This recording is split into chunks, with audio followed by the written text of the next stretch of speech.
My name is Shenyu Belsky, and I'm the Program Director for Southern China at the Rockefeller Brothers Fund.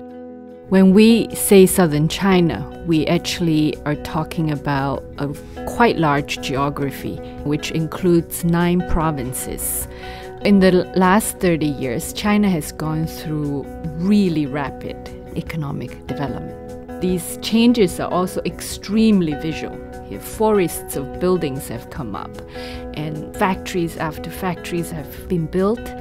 And actually, this particular area is also called the factory of the world. The economic reforms in China have, first of all, brought a lot of benefits for the people of China. It has helped to lift hundreds of millions of people out of extreme poverty.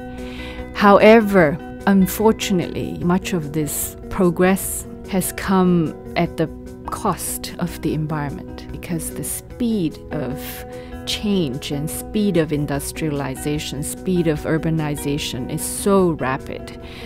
People's health being affected all over the place.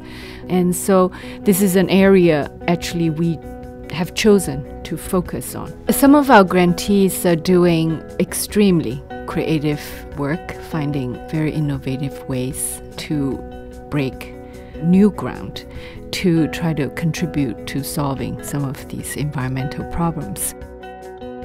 The Institute of Public and Environmental Affairs was an environmental group set up in the year 2006. Our first project is to build a national pollution database.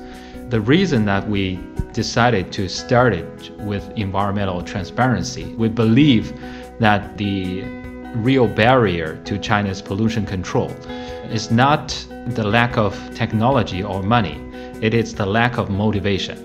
So to promote motivation, we need to supplement the weak enforcement in China through public participation.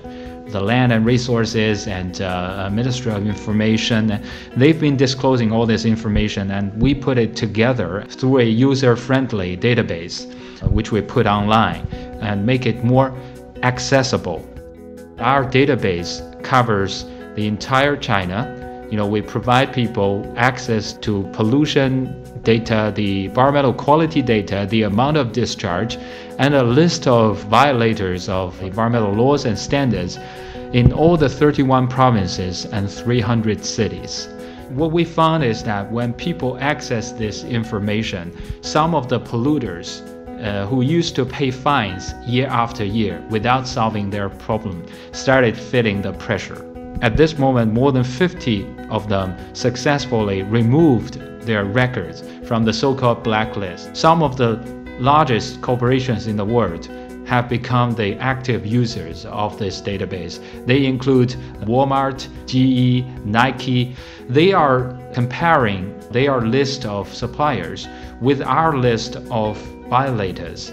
When they identify problems, they will contact with them and push those polluters to take corrective action. It generated some motivation for some of the polluters to change their behavior and comply with the Chinese legal standards. The Natural Resources Defense Council works on a wide range of areas in China, including climate change, energy efficiency, green buildings, environmental health, law and governance, and green supply chain issues. So China has some of the biggest and the fastest moving environmental challenges in the world. And Chinese government and Chinese society are very interested in learning from international experience, and in particular from the type of work that NRDC does in the US. Thanks to the support of the Rockefeller Brothers Fund, we've been able to implement an in-depth on-the-ground study in Yunnan province in the area of environmental governance. So how is China identifying environmental health challenges, and then how do they work through the system to reduce the health risks created by those?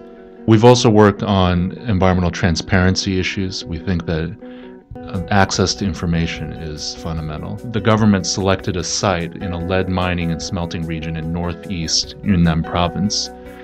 And we spent a good amount of time going down to the local level, interviewing government officials, talking with the companies.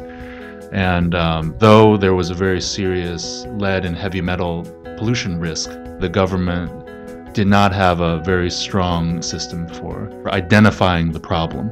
Our principal goals are to deepen the work we're doing in all areas in climate, energy efficiency, environmental health and governance, and in greening of supply chains.